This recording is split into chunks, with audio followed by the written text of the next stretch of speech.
When the lights go out in our life, the well-worn paths are the ones that are easiest to follow.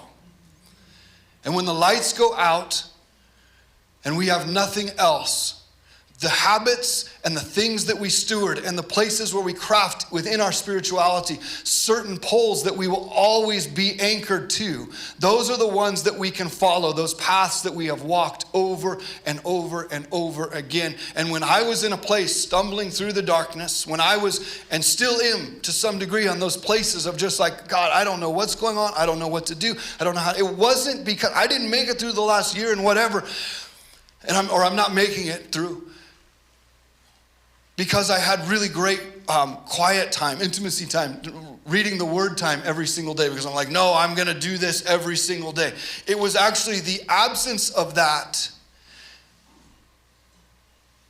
that magnified the years of sowing into intimacy with God that I could pull on. I don't want to get out of bed and go read my Bible and have my coffee with Jesus. So I'm just going to lay here. And in laying here, I'm going to see if you're there. And I'm going to listen for your voice that I've cultivated. I'm going to feel your presence that has been so familiar to me. And as long as that's not gone, I can continue on.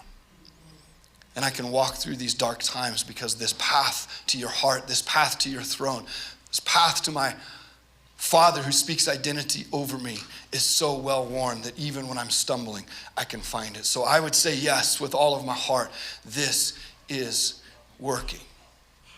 And if this is all that we have at the end of the day, is just to be able to say, we are a church and a people who understand that there is nothing more celebratory of Jesus' life and death and resurrection than to receive the intimacy and the relationship that he wants for us, and to be able to walk in the identity as sons and daughters that our Father sees and has put us in Christ.